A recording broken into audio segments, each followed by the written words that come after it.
Shalom, shalom, bien-aimés, chers internautes et téléspectateurs de la chaîne PPT TV. Bonjour, bonsoir, quelle que soit l'heure à laquelle vous nous regardez à ce moment. Bienvenue à votre émission hebdomadaire intitulée À l'école du sabbat. À l'école du sabbat, c'est l'étude de la parole de Dieu et de la connaissance spirituelle à travers un guide moniteur trimestriel. Et nous sommes dans le premier trimestre de l'an 2025 et le guide qui conduit l'objet fondamental de nos différentes leçons semaines est intitulé également l'amour et la justice de Dieu. Nous apprenons donc l'amour et la justice de Dieu.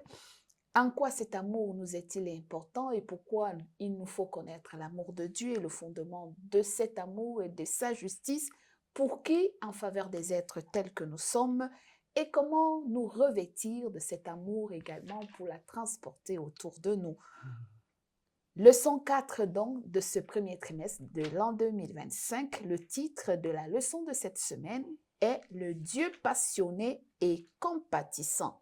Le Dieu passionné et compatissant, pour en parler, nous avons nos deux habituels intervenants de ce plateau. Il s'agit du frère Janvier, bonjour. Bonjour, bonjour madame. Bienvenue une fois de plus. Gloire au Seigneur. Merci d'être fidèle au programme. Merci madame. Et puis à ma gauche, nous avons le frère Innocent. Bonjour Innocent. Bonjour Florence. Merci d'être toujours présent et fidèle Merci. à enrichir nos téléspectateurs. Avant donc de poursuivre l'analyse de quelques leçons clés qui nous seront tirées de cette leçon 4, nous allons demander au frère Janvier de nous bénir par la prière. Du haut des cieux, notre Père, manifeste-toi maintenant à travers nos bouches, à travers nos paroles, à travers tout ce qui sera dit ici au nom de Jésus. Amen. Amen. Voilà donc leçon 4, premier trimestre de l'an 2025. L'amour et la justice de Dieu, c'est la grande thématique qui conduit l'étude de ce trimestre. Et la leçon 4 qui fait l'objet de notre étude en cette semaine du 18 au 24 janvier a pour titre « Le Dieu passionné et compatissant ». Le verset à mémoriser nous est tiré du livre d'Ésaïe, le chapitre 49, le verset 15. Ésaïe 49, le verset 15 précisément, qui nous dit ceci: « Une femme oublie-t-elle l'enfant qu'elle allait? N'a-t-elle pas pitié du fruit de ses entrailles? Quand elle l'oublierait, moi je ne t'oublierai point, dit le Seigneur. » Depuis la leçon première, nous avons vu l'amour inconditionnel de Dieu et comment cet amour se révèle au fil du temps et au fil des années, et puis depuis le début du plan de la création, comment cet amour se marque spécifiquement sur les êtres terrestres, nous qui sommes les humains. Pourquoi nous les humains? Et au fur et à mesure, depuis la leçon 3, nous voyons que Dieu veut transposer les arts de son amour en nous pour que nous également, nous produisions cet amour envers les autres. Comment y parvenir? Dieu a-t-il des émotions, pour parler d'un Dieu passionné et compatissant? Comment comprendre cette leçon ou ce titre? Renvoyer que Dieu, on nous parle d'un Dieu continuellement dont l'amour est inconditionnel pour ses créatures et pour les pécheurs que nous sommes. Mais comment comprendre qu'un être suprême, esprit, puisse ressentir des émotions, des sentiments envers ses créatures? Frère Innocent. Bon, merci beaucoup. La leçon est intitulée « Les dieux passionnés et compatissants ». Et dans cette leçon, nous allons voir, nous allons parler des émotions. Il y en a plusieurs. Mais dans le cadre de notre leçon, nous allons nous focaliser beaucoup plus sur l'amour, la compassion, la miséricorde, mais aussi la jalousie. Nous allons parler aussi de la jalousie des dieux dans cette leçon. Et la question, c'est de savoir si Dieu a des émotions, parce que, premièrement, les émotions, c'est un état de quelqu'un qui on sort d'état normal causé par quelque chose. Par exemple, lorsqu'on on est attristé, on sort de son état normal.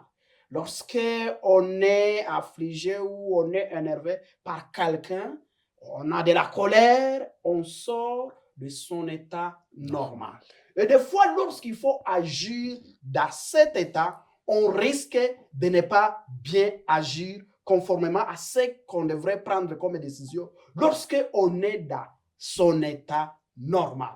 Alors, si on dit que Dieu a des émotions, est-ce que Dieu sort de son état normal comme nous, ça peut nous arriver? Oui, c'est ce que nous allons voir beaucoup plus dans cette leçon. Mais d'emblée, nous allons dire, et comme la Bible nous dit, Dieu a des émotions.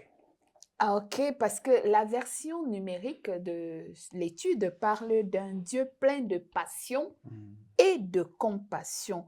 Alors, un Dieu plein de passion, de compassion, frère Janvier, qu'est-ce qu'on y retient au fait Dieu est compatissant, passionné? Que comprendre de cette réalité? Oui, peut-être il faut revenir un peu sur il y a eu une comparaison, c'est-à-dire on a comparé la compassion de Dieu avec celle d'une femme, une mère, peut-être d'un enfant. D'ailleurs, le verset à mémoriser d'Ésaïe 49, Voilà, 15 exactement. dit que une femme qui vient ou qui allait peut-elle oublier son bébé qu'elle allait, et quand bien même elle l'oublierait, le Seigneur lui dit à son peuple, il ne nous oubliera. Exactement, mais avant peut-être que je ne puisse entrer à profondeur, je voulais que nous puissions lire Jérémie chapitre 31, verset 20. Jérémie chapitre 31, verset 20. Oui, ça dit ce qui suit. 20. Éphraïm est-il donc pour moi un fils chéri, un enfant qui fait mes délices, car plus je parle de lui, plus encore son souvenir est en moi. Pour dire quoi? Pour dire que ça montre déjà cette compassion. D'abord, nous sommes enfants de Dieu. Nous sommes les enfants de l'alliance. Et comme nous sommes les enfants de l'alliance, et chaque fois que Dieu nous voit seulement, il y a la compassion par rapport à ce que nous sommes à son égard. Et d'ailleurs, c'est comme aussi une mère. Lorsqu'une mère voit son enfant dans une situation qui est tellement, qui est tellement peut-être déshonorante, la mère cherche à se lamenter. Mais quelque part, quand l'enfant va subir quelque chose de mal, vous allez voir encore cette femme sera trop touchée par ce qui vient de toucher, ce qui vient de frapper à son enfant. Et c'est ça notre Dieu. Notre Dieu nous aime. Et des fois, quand il nous voit partir loin de lui, il a toujours la compassion encore de nous ramener encore. Parce que, souvenez-vous du peuple d'Israël lorsqu'ils quittaient même l'Égypte pour se diriger à Canaan. Et ils sont partis loin de Dieu. Ils se sont fabriqués des veaux. Mais à un certain moment, Dieu encore a dit à Moïse, ok, je vais conduire encore ce peuple. C'est ça la compassion que notre Dieu a envers nous. Merci. Et donc, il y a une croyance populaire qui dit que, frère Innocent, que Dieu nous a créés, mais après, il se fout pas mal de ce qui se passe à chacun de nous. Et c'est cela qu'il y a d'ailleurs les adages comme aide-toi et le ciel t'aidera. Donc, il a créé le monde et puis il est allé se réfugier quelque part et il regarde et chacun de nous se débrouille. Mais que comprendre que Dieu puisse... que la Bible nous dise que cet évangile n'est pas vrai, cet enseignement n'est pas vrai, parce que Dieu prend soin de nous au petit grain, il veille sur nous. Comment on peut comprendre ça pour démentir cette fausse théorie?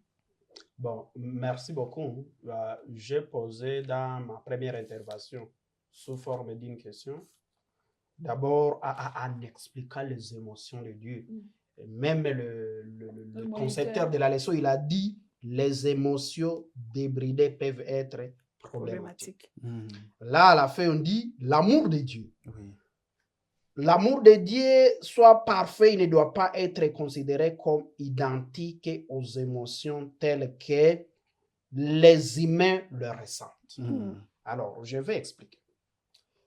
Les émotions des humains, des fois, comme nous sortons de notre état normal, ça nous éloigne de la raison. Oui. Ici, dans l'introduction, on a parlé de la rationalité et d'irrationalité. Alors, lorsque nous parlons de la rationalité, Dieu est toujours rationnel. Lui, dans tout ce qu'il fait, il a la raison, différemment des humains. Alors, quand nous parlons de l'amour de Dieu, l'amour de Dieu va toujours de pair avec la justice. Voilà pourquoi nous sommes en train d'étudier de l'amour et la justice. Des fois, nous, ces émotions nous éloignent de la justice. Parce que tu aimes beaucoup ton enfant, même s'il a fait gaffe, tu cherches comment le protéger. Beaucoup d'autres exemples que nous pouvons donner. Alors, ce que les gens disent ici, quand nous revenons sur le verset à mémoriser, une femme oublie-t-elle l'enfant qu'elle allait? N'a-t-elle pas pitié du fruit de ses entrailles? Exact. On pose la question, mais on continue. Parce que là, c'est toute chose restant égale par ailleurs. On sait qu'une mère ne peut pas oublier son enfant. Même quand nous lisons dans Psaume 103, 13e verset, on nous dit: comme un père a compassion de ses enfants, l'Éternel a compassion de ceux qui le craignent. Amen. Là, c'est toute chose restant égale pareil. Mais on ajoute aussi une autre assertion. Il peut arriver que la mère peut oublier son enfant. C'est comme ça que nous trouvons des mamans qui mettent au monde des enfants. Quand la vie devient difficile, il abandonne son enfant dans la rue, elle prend fuite. Vous trouvez les autres mettre au monde et aller jeter les enfants dans des cartons sur la route, sur la chaussée. Ou bien mais ici, elle va se distraire dans les snacks, les boîtes de nuit ou les bars pour prendre l'alcool et elle oublie l'enfant. Et les incidents se produisent par derrière. Ça veut dire, dans les cas généraux, une mère ne peut pas oublier son enfant, mais dans les cas exceptionnels, une mère peut oublier son enfant. Mais ici, la Bible nous rassure que même ce cas d'exception qui peut arriver chez les humains, chez Dieu, il ne peut pas oublier ceux-là qui le craignent. Donc ça, c'est une assurance. Il ne faut pas penser quand les gens amènent cette théorie, aide-toi, le ciel t'aidera. Ça, c'est une fausse théorie. C'est Dieu qui nous aide dans tout ce que nous faisons. Et très bien, et c'est tellement très bien dit, mais on se poserait aussi une autre question parce que cette question a été posée d'ailleurs au dernier paragraphe ou la question de la journée de lundi. Quelqu'un qui n'a pas connu l'amour et l'affection parentale peut avoir à ne pas comprendre ce type d'amour entre Dieu et ses créatures. Parce que si on n'a pas eu de parents, ce serait difficile de comprendre que Dieu aime d'un amour comme un parent, frère Jean-Gilles. Oui, exactement, madame, ce que vous dites est tellement vrai. Quand un enfant n'a pas été, n'a pas reçu cet amour de sa mère, il y a probabilité que cet enfant aussi ne puisse pas aussi considérer les autres comme des personnes. Et c'est pour cela qu'en un certain moment, vous allez retrouver qu'un enfant devient plus rebelle. Parce qu'il sent en lui qu'en moi, rien d'amour. Parce que peut-être, imaginez-vous cet enfant qu'on a jeté à la rue dans un carton, et puis cet enfant va grandir sans l'affection de sa maman. Il finira un jour par dire que non, cela prouve que je dois rester comme je suis. C'était alors, moi, je vais connaître par graduation. Merci, Jean-Louis, pour l'intervention. Mais regarde à la page 46, ceux-là qui ont la leçon, je vais dire, quiconque a déjà été parent, sait de quoi parle la leçon. Oui. Alors, je vais dire une chose. L'amour que les parents ont envers nous, les enfants, est toujours supérieur de l'amour que nous, enfants, avons envers nos parents. Il faut voir combien de fois tu te souviens d'appeler ton papa ou ta mère. Mais il faut voir combien de fois la maman, à chaque fois, elle pense à toi. Combien de fois le papa pense à toi. C'est pourquoi même dans la leçon, on nous a dit que l'amour de Dieu, par le métaphore, on compare ça à cet amour maternel. Alors, voilà. Je vais revenir sur cette question capitale. Quelqu'un, il est né, par exemple, quelqu'un à la maternité. La maman meurt sur le champ. Il y a de ces enfants qui grandissent comme Benjamin, déraché dans la Bible, et qui n'ont jamais connu maman, pour sentir cet amour maternel. Mais un jour, ces gens-là aussi deviennent parents. Et ils ont cet amour envers les enfants. Et donc, quoi qu'il en soit, même si on n'a pas connu cet amour, sur le plan, il y a l'amour en amont et l'amour en aval. L'amour dont un parent aime son enfant. Si toi, tu es enfant, tu n'as jamais connu cet amour. Mais un jour, tu deviens parent. Tu vas voir comment est-ce que tu vas aimer ton enfant. C'est par là que tu vas comprendre cet amour de Dieu. Et justement, c'est ça qui fait que dans la suite de la leçon, on nous parle de reproduire cet amour autour de nous. Mais comment pouvons-nous atteindre cette statue? Parce qu'on nous a dit Christ de tout temps a été un Dieu de compassion, tel que Dieu a eu compassion dans l'Ancien Testament. Jésus, on a dit, il vit la foule affamée, il fut ému de compassion, il a vu Jérusalem, il a pleuré sur Jérusalem. Comment pouvons-nous donc, justement, vous avez dit, refléter cet amour en nous et porter cet amour vers les autres si Christ n'est pas le fondement? Parce que la leçon nous parle de la compassion de Jésus. Et puis, nous allons finir au dernier plan avec la question sur la jalousie de Dieu. Alors, la compassion, comment la répandre? Comment porter cette compassion? Est-ce que l'humain est capable d'aimer son prochain comme véritablement, d'être passionné de son prochain? Frère Janvier d'abord. Madame, nous devons savoir que d'abord, l'amour, c'est parmi les fruits de l'esprit. C'est-à-dire, il a fallu que si nous voulons produire cette compassion envers les autres, cet amour de Dieu envers les autres, la première des choses, que nous nous rassurons que nous sommes en Jésus. Rien de bon que nous allons faire en dehors de ce Jésus-là. Et si même je peux dire que je suis en train d'aider plus de personnes, je les aide, est-ce que cela est venu de Dieu? Sous quel mobile? C'est pour cela qu'en un certain moment, vous allez trouver que quand quelqu'un vient d'aider les autres, il va directement les publier. Est-ce que c'est ça la compassion? Mais il a fallu que nous portions d'abord Christ en nous. Et quand j'exerce cette compassion que j'ai reçue de Dieu vers les autres, vous allez voir qu'il y aura quelque chose d'humilité que je vais manifester là-bas. Pour dire que si je ne suis pas en Christ, que je ne dise pas que je suis en train de produire la compassion envers les autres. D'accord. Donc sans le Christ, nos actes de sentiments, d'émotions, nos aides, nos soutiens pour les autres n'ont pas de valeur que pour nous-mêmes. Si je crois ce que Janvier il a dit, c'est très important. L'amour, c'est le fruit de l'esprit. Et l'esprit, c'est quelque chose qui vient de Dieu. Paul, il a dit en Philippiens 4, 13e verset que je puis tout par celui qui me fortifie. Nous, humainement, avec le fruit, la chair, il n'y a pas de bonnes choses, il n'y a pas de fruit qui peut venir à nous, qui soit bon. Donc, c'est quand ce Saint-Esprit règne en nous que nous pouvons arriver à poser cet acte comme fruit de l'esprit. Et de manière désintéressée, sans attendre... sans attendre au moins une récompense. Voilà. Maintenant, finissons avec le Dieu jaloux. Frère, quelques mots, frère Janvier, avant de clôturer avec Oui, merci. Nous devons savoir que la jalousie de Dieu n'est pas comme la jalousie des hommes. La jalousie de Dieu est tellement positive. Pourquoi? Parce que Dieu veut que les humains puissent considérer Dieu comme leur Dieu propre, seulement pas un autre Dieu. Et c'est pour cela que Dieu est très content lorsqu'il trouve que nous dépendons, nous en tant qu'humains, nous dépendons totalement de qui? De lui. Et c'est pour cela qu'à un certain moment, il va dire que je suis jaloux. Parce que ce peuple va fabriquer un veau et prendre ce veau comme un Dieu.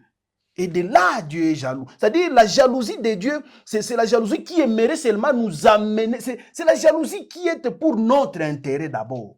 C'est pour que nous soyons sauvés. C'est pour cela que Dieu est jaloux de nous. Et ce n'est pas une jalousie négative comme les gens peuvent penser.